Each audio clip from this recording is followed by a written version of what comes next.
পায়েসটা তৈরি হয়ে গেল আমার, নামিয়ে নিই। এই দুই পাত্রেই আমি নামিয়ে নিলাম। খেতে দারুণ স্বাদের, না খেলে বুঝতে পারবেন। চলে এলাম রান্নাঘরে, সারমা কিচেনে সবাইকে স্বাগত। আজ আমি নলেন গুড়ের পায়েস তৈরি করব। খেতে কিন্তু দারুণ লাগে। রসের পায়েসের অনেকটা স্বাদ পাওয়া যায়, এখন তার রস পাওয়া যায় না সচরাচর। আর এই নলেন গুড়ের পায়েসটা তৈরি করলে রসের যে স্বাদটা পায়েসে সেটা পাওয়া যায়।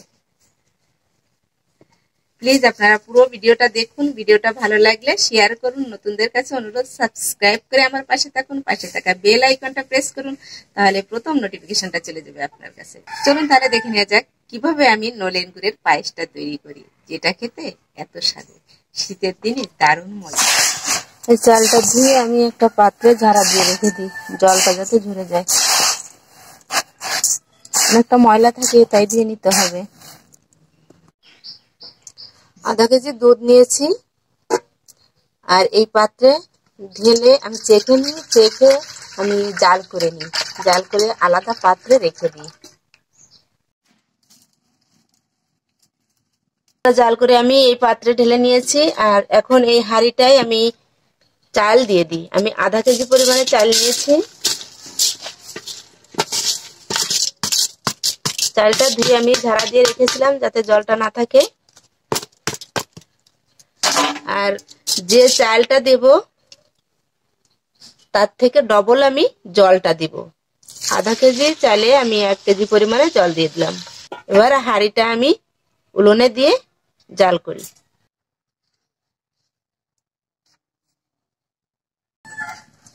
উনুনটা ধরিয়ে দিলাম, এখন ঢাকনা দিয়ে রেখে দিই।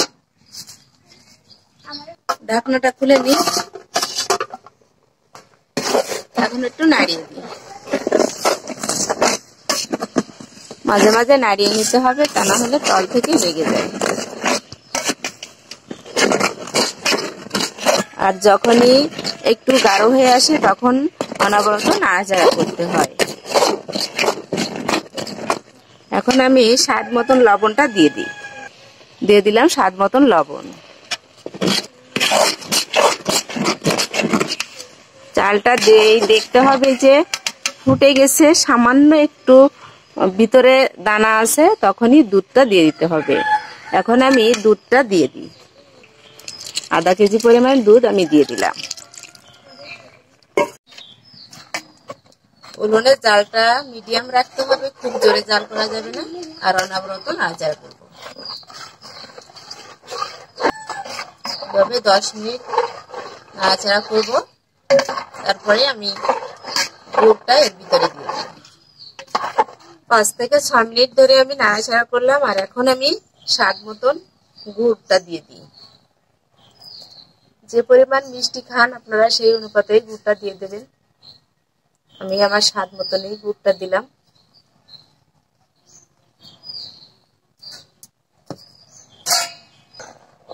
ভালোভাবে নাড়াচাড়া করে গুড়টা আমি গলে নিই। একটু নাড়াচাড়া দিলেই গলে যাবে গুড়টা। নলেন গুড়ের পায়েসটা আমার প্রায় তৈরি। এই সময় খুব বেশি জোরে জাল করা যাবে না, অল্প জাল রাখতে হবে, মিডিয়াম জাল রেখে এখন নেড়ে চেড়ে পায়েসটা তৈরি করে নিতে হবে।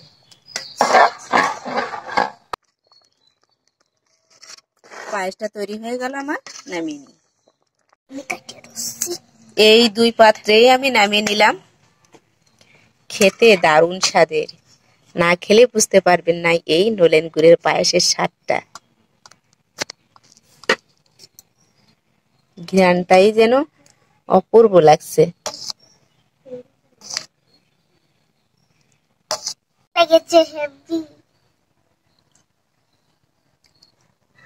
কেমন লেগেছে? অসাধারণ।